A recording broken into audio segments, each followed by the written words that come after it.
Welcome to Barnsley, here on Policing TV. I'm joined by Jason Harwin. Good morning. Jason, the former Deputy Chief Constable of Lincolnshire, and time with a number of other forces which we will touch on shortly. And also, Jason, many congratulations. You were awarded the King's Police Medal. In fact, one of the very first to be awarded the KPM, as opposed to the Queen's Police Medal, the QPM, as King Charles III took the throne. So many congratulations for that. Thank you very much. Jason, just mentioned just here briefly that we have the Moot Hall dating from 1663. The Moot Hall is the precursor to Barnsley Town Hall. We're also going to be heading down the Victorian Arcade. Talking about your career, yes, no reflection whatsoever on the how long your career has been going I did serve in Barnsley, but not that long ago, and certainly my time. I've been very fortunate. I've worked in 5 different police force areas. Firstly, starting off as a Special Constable in Derbyshire back in the early days of 1991. Really important for me. I wanted to join the police. Obviously, wanted to try and understand the police. Wanted to actually try and get into the police as a regular officer, but at that stage Derbyshire and South Yorkshire weren't recruiting, so joined the Special Constabulary. Had a fantastic time there for just under 18 months, working with some really nice colleagues that looked after me, learnt me some of the trade already, and from there, whilst there, I looked to apply to South Yorkshire and Derbyshire, but again, unfortunately at that stage they weren't still recruiting.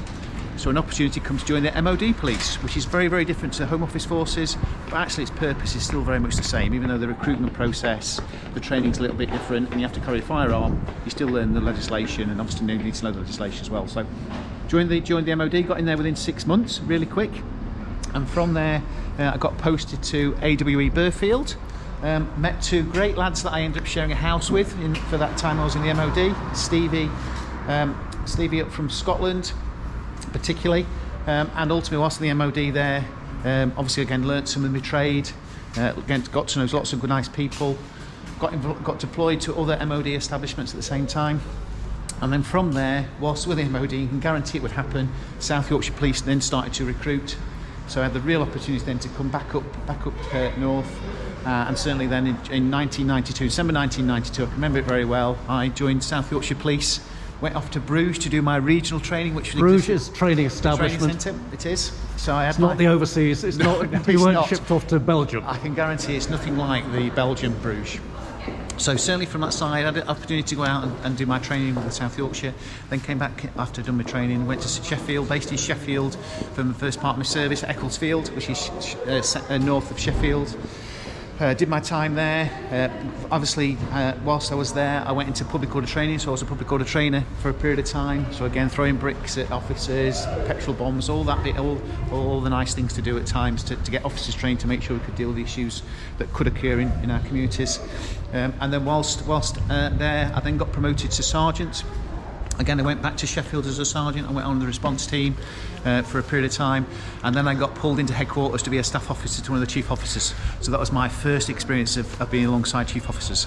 You've packed an awful lot in there as we've walked down this initial part of the Victorian arcade. And I'm just going to remark first of all on what a beautiful arcade this is. It's the shops aren't perhaps the most beautiful ever, but the actual arcade itself is quite remarkable. We'll carry on down, but I just want to take you back now, if we can, Jason, to what it was that led you to join the police in the first place, initially as a special in Derbyshire. So it's something that I first got interested in policing, bizarrely, through the miners' strike. So I remember I was a 14-year-old boy, sat in the classroom. The miners' strike was taking place then, because I lived in Chesterfield, on the outskirts of Chesterfield, and on a daily basis saw, obviously, officers from other areas being deployed into that area to deal with the miners' strike. And you can imagine that was a really, really challenging time for communities. I saw it from my own personal family, the impact it was having on those as well. But the reality is, it interested me because actually, when you got to speak to some of the officers, and I did, not that I was getting into trouble, just to be very clear, I wasn't getting into trouble, but actually I was intrigued what they were actually doing. Straight away, it was one of those I thought, I'd quite like to do this. And whilst just after the miners' strike, my work placement, if you remember when we were at that school at that stage, it would have been 1985, used to have 2 weeks work placement when you were at school. I managed to get a week with Derbyshire Constabulary. So that, again, opportunity to go out in the old Granadas, which now I'm feeling very old now, but actually to go out on patrol with officers, again, to listen to what they deal with, and ultimately with me to say is, look, that's what I want to do. Obviously I was still young, so when I joined the Specials, I was still just literally just turned 20. I was just finishing at college, and the reality was I still wanted a bit of life experience. Not that I didn't want to join regularly straight away, but actually I wanted to understand it better, and the Specials give me a really great opportunity to do that, and certainly I'd recommend to anybody else that's thinking about it. If not sure, the Specials give you a grounding to do it. So no regrets from that time, toe in the water with the Specials. You enjoyed it, you found a way of getting in, even though your local police forces weren't recruiting, you joined the MOD, yeah. Ministry of Defence. That's right. Police.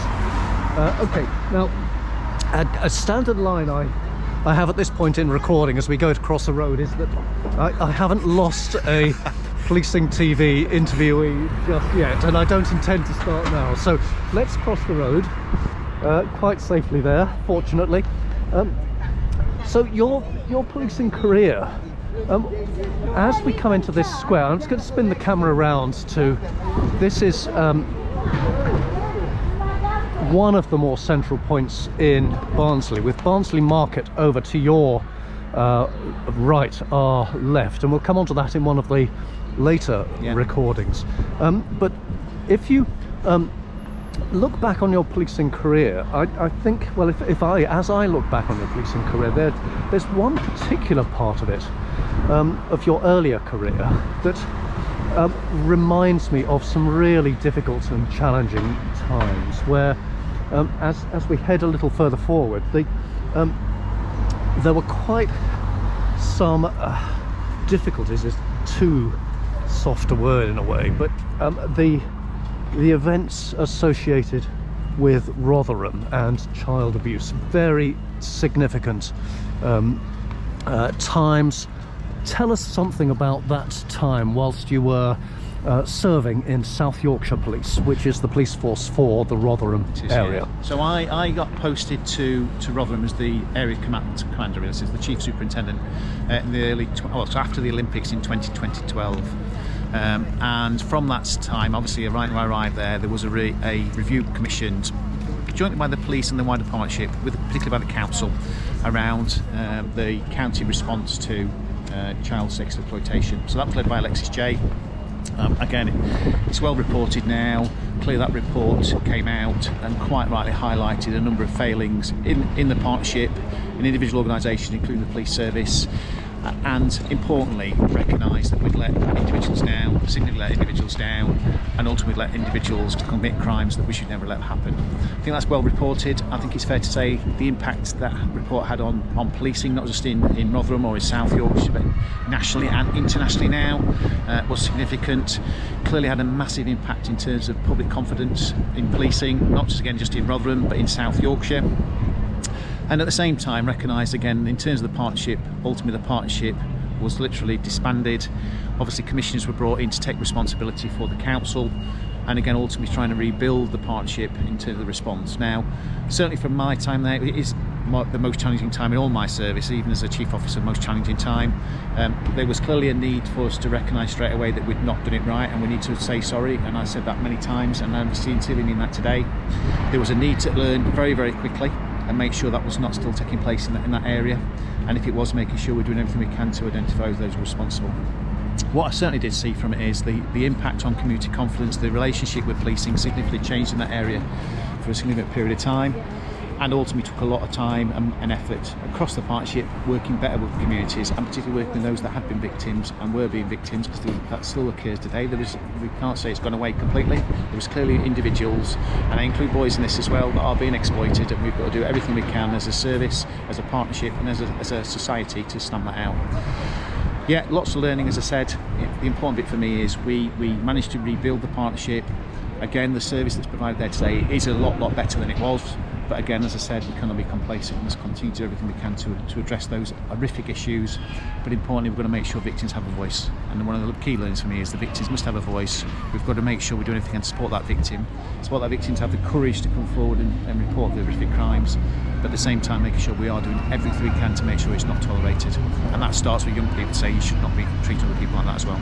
So this was child sexual exploitation that had been taking place over a period of 20 to 25 years and had become systematised.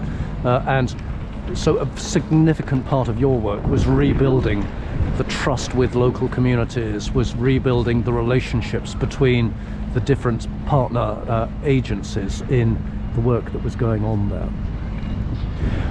When you, in due course, left South Yorkshire Police, I believe you went at that point to Lincolnshire.